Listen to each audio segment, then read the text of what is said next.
पिछले 2-4 दिन में आपने देखा होगा कि काफ़ी प्रोटेस्ट वगैरह कुछ एक सेक्शन ऑफ द सोसाइटी जो कर रही है, मैं आपको कैंडिडेट्स नहीं कहूँगा, तो उसके चलते काफ़ी बच्चों में थोड़ी सी कंफ्यूजन भी है और बच्चों को थोड़ी मिसकम्युनिकेटेड है कि भाई ये क्या है, बोर्ड क्या करने जा रहा है, क्योंकि हम 16 तारीख से कुछ एग्ज़ाम भी हमारे लाइंड अप हैं।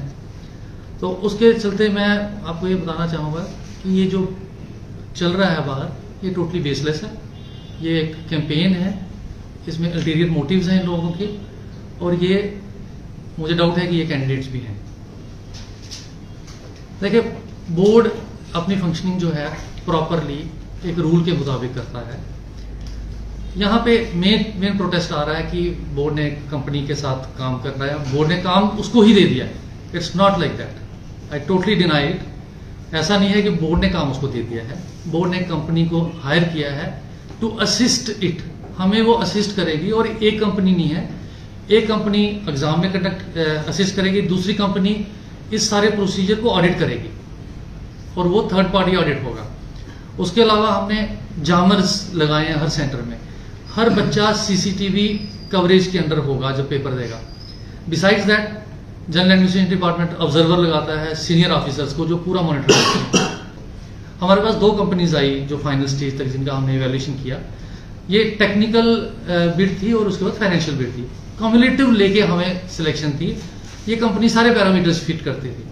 अब बार बार एक सवाल मार्केट में आ रहा है, मैं इस समय ज्यादा इसके बारे में बोलना नहीं चाहूंगा क्योंकि ये केस ऑलरेडी कोर्ट में है, लेकिन फिर भी बार बार ये आ रहा है black listed, black listed. It's not black listed, it was black listed. ये कंपनी पास्ट में ब्लैक लिस्टेड थी। जैसा मैंने आपको कहा, जब हमने टेंडरिंग प्रोसेस स्टार्ट किया, इनिशियली मैंने सभी स्टेक होल्डर से इंटरेक्ट किया। 9 कंपनीज आई थी, उन्होंने प्रेजेंटेशन हमें कश्मीर में दी थी, और उनसे इंटरेक्शन के बाद जब हमने प्री बिड मीटिंग की उसमें 5 कंपनीज आई।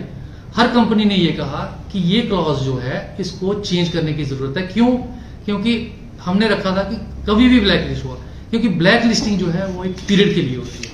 267 रुपीज पे ये कंपनी काम कर रही है पर कैंडिडेट, दूसरी कंपनी 335 रुपए पे काम करने के लिए तैयार थी। उस कारण ये कंपनी उससे हायर स्कोर कर गई। अगर ये कंपनी, आप देखिए 70 रुपए का गैप आ रहा है फाइनेंशियल में, वो भी हमें देखना, और QCBS का मॉडल ही यही है। Technically both companies were equal, rather this was comparatively better. और दूसरी वाली थोड़ी सी इससे पीछे थी, एक जगह 4 नंबर उसके कम थे। पिटिशनर्स जो कुछ कैंडिडेट्स हैं, कुछ पर्संस हैं, ये लोग एग्रीव थे, इस इशू के लिए चले गए कोर्ट में। ऑनरेबल कोर्ट ने एक जजमेंट दी, हमने उसको बिल्कुल ओबे किया, इमीडिएटली पेपर पोस्टपोन किया। लेकिन हमारे पास एक रेमेडी है जो कोर्ट्स भी प्रोवाइड करते हैं, we went to the DB, क्योंकि एग्जाम के प्रोसेस के बीच में थे हम। जब उस प्रोसेस के लिए हम गए तो DB ने हमें अलाउ किया कि एग्जाम कंडक्ट करें। DB की जो रिस्ट्रिक्शन थी वो सिर्फ 2 एग्जाम के लिए थी कि आप JE और सब इंस्पेक्टर के एग्जाम के लिए सिलेक्शन फाइनल कर सकते हैं, लेकिन रिजल्ट नहीं निकाल सकते। तो हमने ऑनर करते हुए, ऑनर करना है ऑनरेबल हाई कोर्ट का, इसमें तो कोई दो राय नहीं है, हमने ऑनरेबल हाई कोर्ट को एक रिक्वेस्ट की कि आप हमें परमिशन दे दिए रिजल्ट के लिए भी। उन्होंने कहा नहीं, हम केस ही सुनेंगे, पूरा केस सुनेंगे और फैसला करेंगे।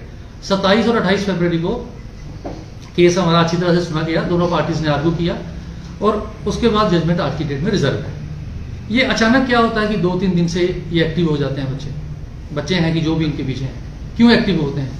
क्या ये जजमेंट को इन्फ्लुएंस करना चाहते हैं? कोई और रीजन है?